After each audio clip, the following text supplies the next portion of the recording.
Hey everybody, welcome back to another episode of B&B Hockey Talk. I'm Aaron Bloxhole with my co-host, Mr. Matt Balzer. Matt, welcome back. Dog days of summer are definitely here.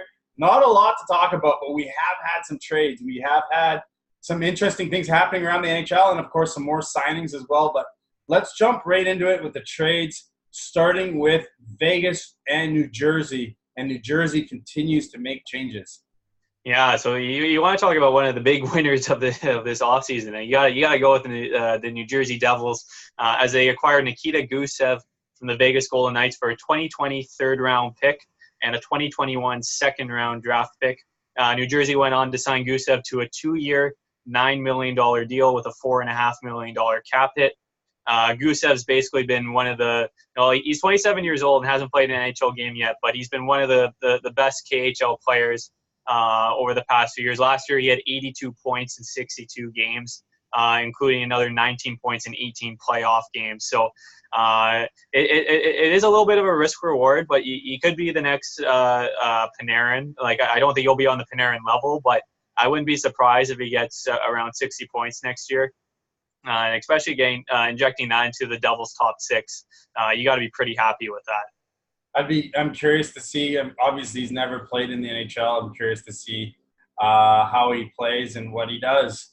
I think 60 might be a little too much at his age, but we'll have to wait and see. I mean, if he's playing with Taylor Hall, then who knows how many points he's going to put up. So the other trade that happened, definitely one I think some people could see coming, but Tampa Bay and Ottawa made a swap, and mostly for salary cap purposes. Mm-hmm. Yeah, so it just surprises me how teams are able to help out the Tampa Bay Lightning so easily. And they barely gave up anything to get the cap space. But, yeah, they traded Ryan Callahan and a 2020 fifth-round pick to the Ottawa Senators for Mike Condon and a 2020 sixth-round draft pick. Ryan Callahan, of course, has 1 year left at $5.8 million, but that will go on long-term injured reserve. So he'll join Marion Gaborik and Clark MacArthur on the long-term injured reserve list there. Callahan's actually only owed $4.7 million in actual salary this year. And with him going on long-term injured reserve, the Ottawa Senators actually only have to pay 20% of that salary, as the NHL covers 80% in insurance. And I believe Tampa Bay is covering a part of his contract as well. And then with Condon, he has 1 year left at $2.4 million, but he was actually owed $3 million in salary. So the Ottawa Senators, you get why they wanted to trade Condon away with a cheap owner like Eugene Melnyk, where every penny sort of needs to be owed at that certain time. But the great thing with this trade for Tampa Bay is that they free up the salary cap to sign Braden Point now, as they now have $11.1 million in cap space, which is more than enough to get Point under contract. But also with the trade, the Tampa Bay Lightning now have 6 goalies under contract, and 4 of them are making over $1 million. You got Vasilevsky, who we'll touch on in a little bit, Curtis McElhinney, who they brought in this offseason, along with Condon, and Louis Domingue, who the Lightning are actually looking to shop. And then they also brought in Scott Wedgwood and Spencer Martin on 2-way deals this offseason. So there's a bit of a logjam, and with them shopping Domingue, there's a couple teams that could be looking for goalies. Like you got Colorado, Columbus, Florida, Minnesota, and Toronto. I sort of brought up as maybe teams that could potentially eventually look for a backup goalie, just because they have some younger guys or goalies that aren't proven in the NHL yet. But yeah. So right now it's a little quiet on the goalie front, just because all the teams are sort of set with what they have. But yeah, it's just crazy how Tampa Bay is able to ship out JT Miller and Callahan and only take on 1 contract and get a first-round pick and a third-round pick from the Canucks, and then and just take on the 1 bad contract. So, but yeah, Tampa Bay, man, they just find a way every year to get all their players under the same under the salary cap every year, and they'll be probably one of the best team in the NHL again next year. It's definitely doable, as they're proving. Minnesota ends up firing their general manager, Paul Fenton. I think a lot of people saw this coming, as he's been on the job for a year. He's made some really crazy trades.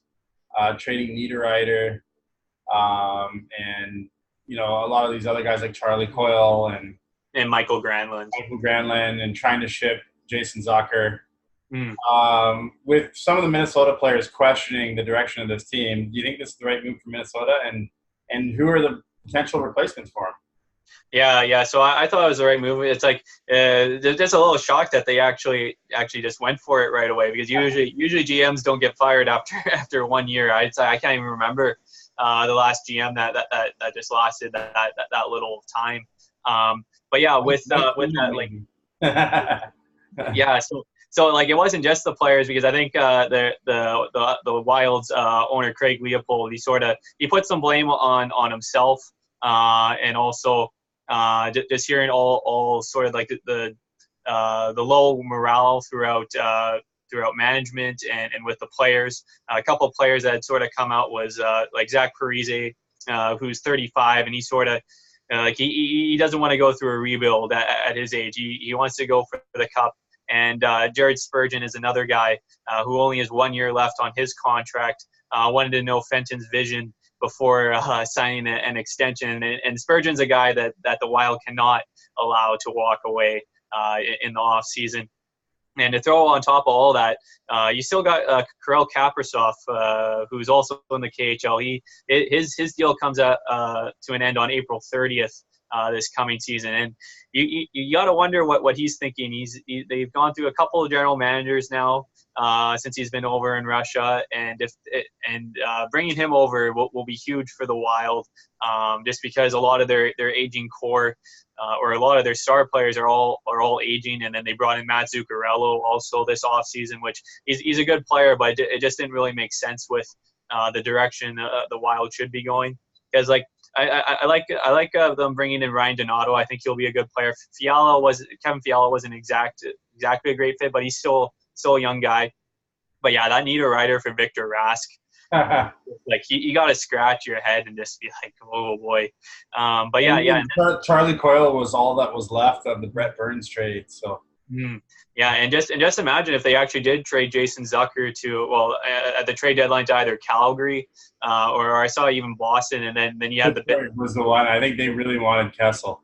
Yeah, so it's like and overall Zucker is a better player or better all-around player than Phil Kessel. I was going to say better, but I think if you go offensively, Kessel's still the better player there. But yeah, I think it's still a bit of a shock that they went with it right away. But if you looked at a lot of the moves that he made, it just made more sense. But yeah, for potential new GMs, you got Ron Hextall, which Elliot Friedman reported that the Wild have actually already asked for permission from the Flyers to speak to him, and I think he should be the front runner. Another guy that could potentially be up for the job is Tom Fitzgerald, who I believe is assistant GM for the New Jersey Devils, and if I'm wrong, he's with Pittsburgh. It's one of those two teams off the top of my head. So Florida Panthers assistant captain in the '95 Stanley Cup run.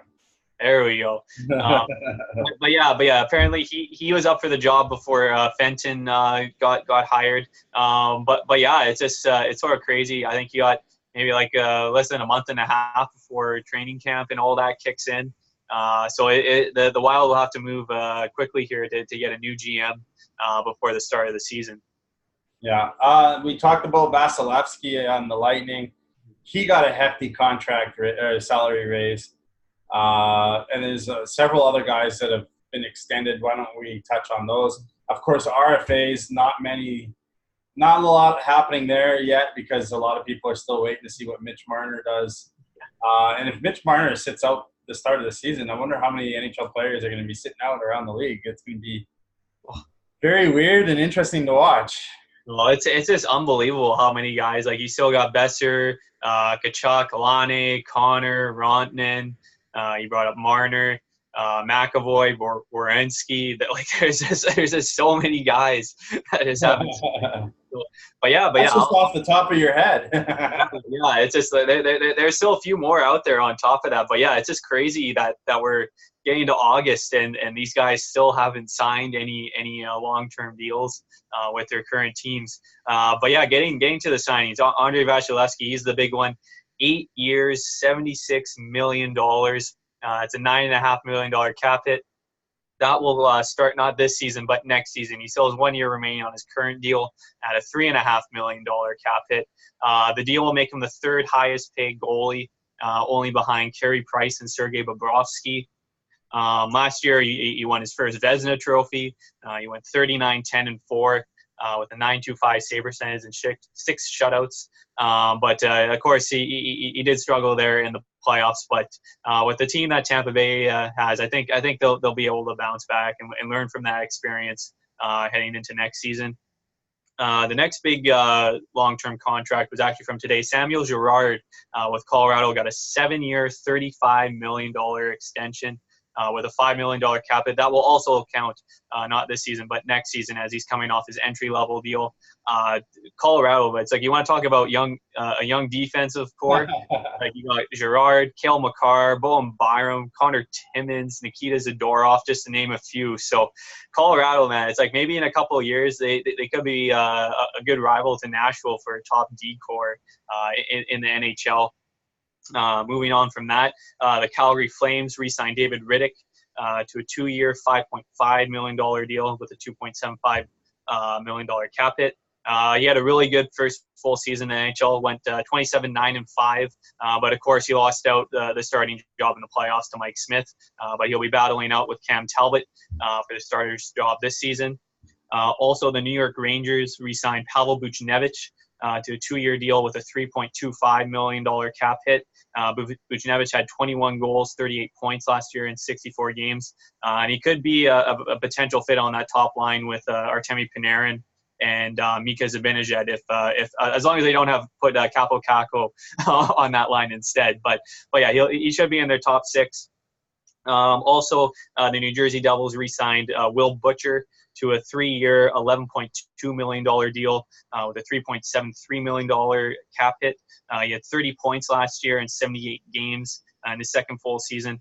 So you want to talk about New Jersey also having a pretty good D-core there with Subban, Vatanen, Severson, Butcher, Green, and Mueller. And that's not even counting Ty Smith, who will be turning pro this year after a successful junior year with the Spokane Chiefs. And lastly, the Washington Capitals re-signed Chandler Stevenson to a 1-year, $1.05 million cap hit. He'll sort of be battling out with a few guys on the fourth line with Brendan Leipzig, Garnet Hathaway, Nick Dowd, and Travis Boyd. Though with that deal, the Washington's is a little over the cap hit, or a little over $1 million over the cap hit. So as long as they could get a little bit of cap relief on long-term injury reserve if Michael Kempney isn't ready for the start of the season. And also heading back to Calgary with that deal, they only have $4.67 million in cap space with Tkachuk to re-sign. So there's going to be still some movement there. I think the potential guys that could get moved are TJ Brody, Travis Hamnick, and Michael Frolik, who all have 1 year left on their current deals before they become UFAs. It'll be interesting to see what happens. I mean, I'm hoping Marner signs any day just so that we can start seeing where the pieces fall and the dominoes fall, because it's unbelievable how many RFAs are still unsigned. But we are only the end of July. We still have another month and a half or so until preseason starts up. So it'll be interesting to see. One of the players retired, I guess, yesterday in the NHL. Why don't you touch on that, and as well as a potential buyout player?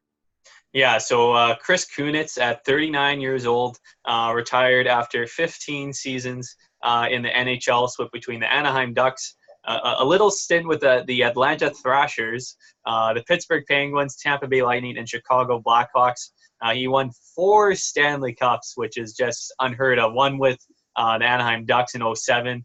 And the other 3 with the Pittsburgh Penguins in 2009, and then the back-to-back wins in 2016 and 2017. And on top of that, he won Olympic gold in 2014 in Sochi with Team Canada. But yeah, 1,022 games played, 619 points, and then 93 playoff points in 178 games. He was just one of those guys that was, well, if you're going to think about his career, you're going to talk about him playing on a line with Sidney Crosby and just how well he fit on that line with him. because but just with the way that Crosby plays, he sort of got to know where to be on the ice. Because Crosby is one of the smartest guys in the NHL right now. So to ride shotgun with Crosby over those years, and then of course the big goal in 2017 where he scored the double overtime winner in Game 7 over the Ottawa Senators in the Eastern Conference Finals. And then after that, Ottawa went downhill after that, so he basically ruined a franchise there. Yeah. In Ottawa. Correct me if I'm wrong. I think in 07 when Anaheim won the Cup, I believe he played on a line with Getzlaf and Perry. So he's played with some really good players, and he's had a solid career. Mm-hmm. And I think he's actually will be joining the Blackhawks actually in an advisor role, I think, in player development. So he's sticking around the game, even though he's retired. But yeah, just a crazy good career. And then heading into the potential buyout, this hasn't been officially confirmed, but the New York Rangers appear to be buying out the last 2 years of Kevin Shattenkirk's deal that had a 2 years left at a $6.65 million cap hit. Last year, he only had 28 points in 73 games. And I believe he was a healthy scratch for a few games as him and head coach David Quinn didn't exactly see eye to eye in the way that he was playing. One of those players that has a bit of a chip on his shoulder and an attitude, I think. Yeah. So I think somebody will end up paying him on like a cheap 1 year deal, because I think he still has like some potential to be a power play quarterback, but he shouldn't be like in your top 4. But yeah, I think the Rangers will save a good amount of money. I think this next season he'll only count $1.48 million against the cap.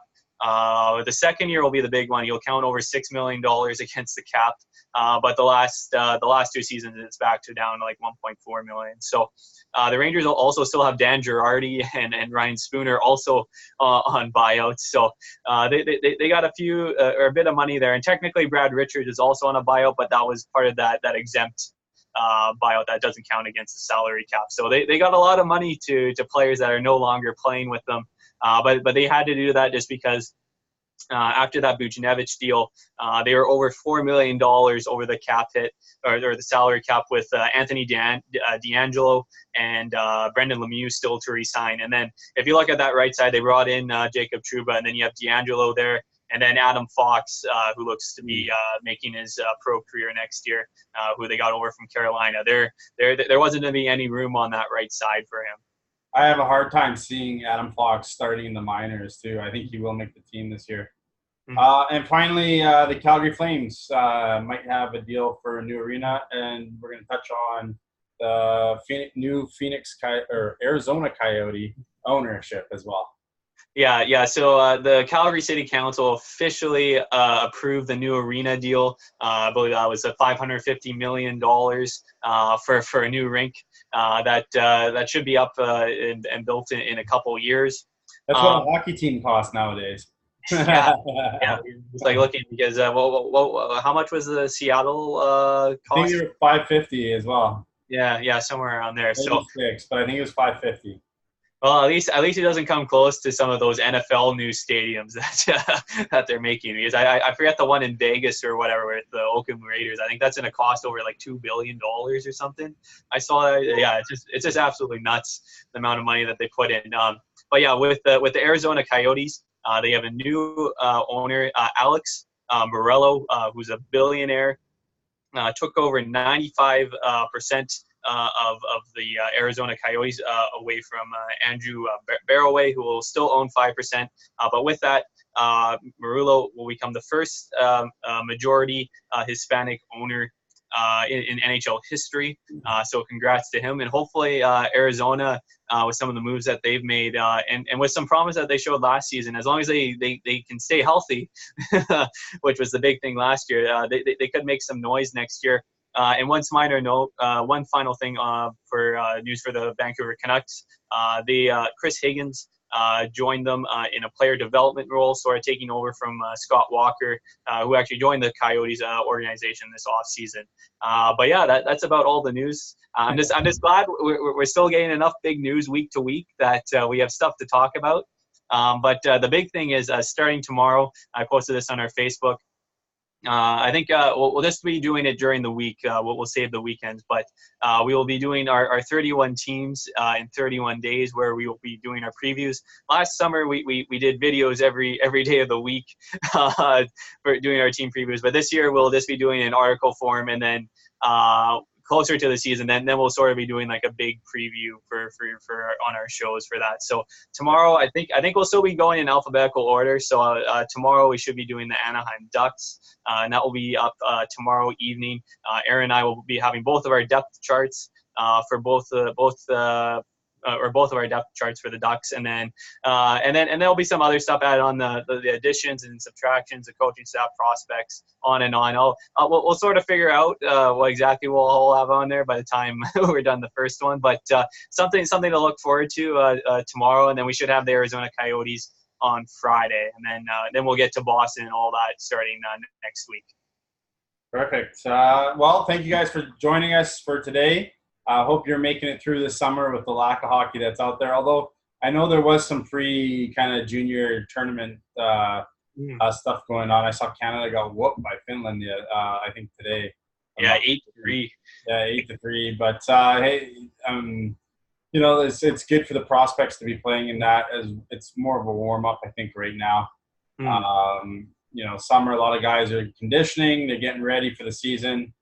And I know some NHL players are itching to go, so I'll be, countdown's on. I know for us, it's always fun this time of year because it's hockey season around the corner. So, again, hit that like button, comment below about your favorite team. Shout out to Sam Long, who commented on our last post, our last broadcast.